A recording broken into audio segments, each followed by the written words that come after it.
Assembly Member Garrett, please. Morning, Mr. Mayor.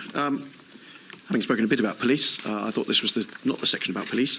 I'm going to ask you about the Greater London Authority Land and Property Limited, which you'll be aware of is not only the freeholder of this site, but most of the Docklands, most of the Greenwich Peninsula.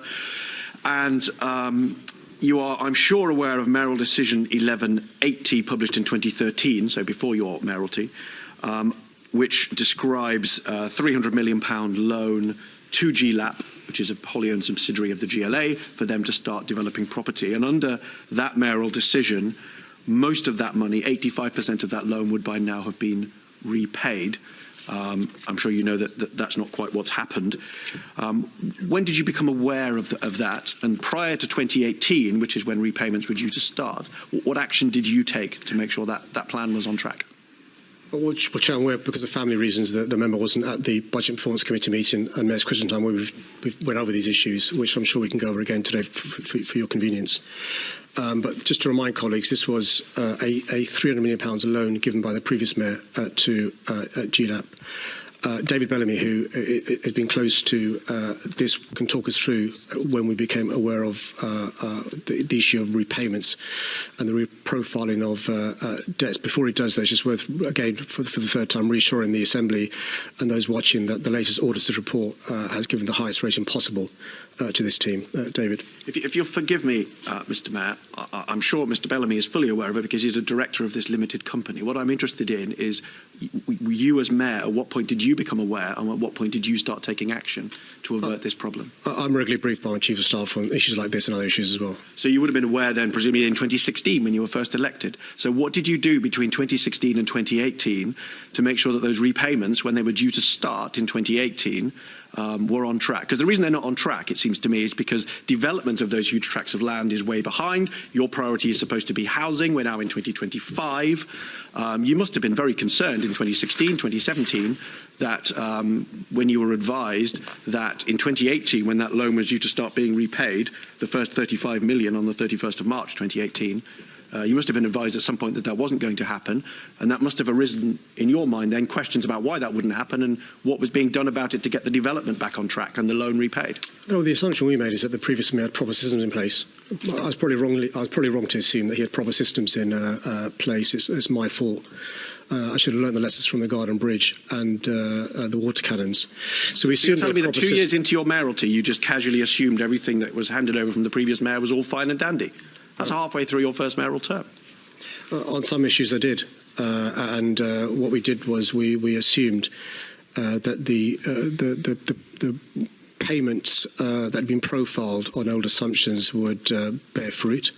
And we also assumed that the deals made by the previous mayor were good ones, the development agreements he'd made. But we then discovered on this and on West Ham and other issues a lot of bad deals made by the previous mayor.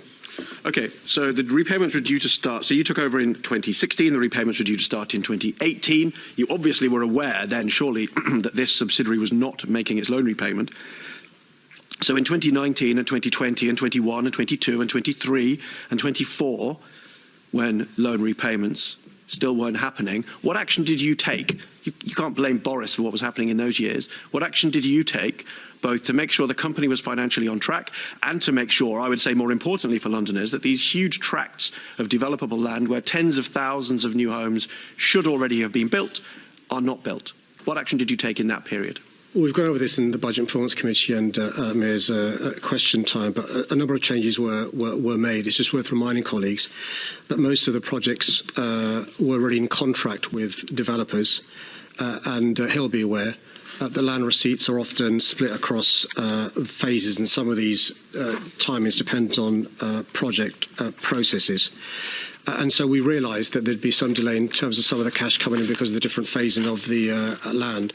What we did do was to make sure there was changes made in relation to the financial scrutiny, including hiring of a dedicated accountant, quarterly budgets, cash flow assessments, the inclusion of financial metrics to measure GLAP's performance, and the reporting of financial impacts of project-level decisions to GLAP directors as part of their oversight and scrutiny of project process. We're also We also made sure that we changed the systems that were set up by the previous mayor. So those are all the things you did in 2024. Not one of those things was done in 2023 or 2022 or 2021 or 2020 or 2019 or 2018 or 17 I'm not sure or that's right. 16. That's not right. That's not So right. which of those things were done before 2023? Well, if the mayor reads the list again, I can Don't read the whole put list. a timescale against Most of those each things, them, most of but those you things were don't not want in me to- place by December 2023. I'm sorry. So we have, through the last mayoral term, we went through a significant programme of reform around GLAP and its internal governance, which is why on the most recent audit it received substantial assurance. The root issue is, as the member's quite right, is one about delivery, and clearly the delivery, in large part under the development agreements entered into under the previous mayor, has not proceeded at the pace that was assumed when the previous mayor set out the loan repayment schedule.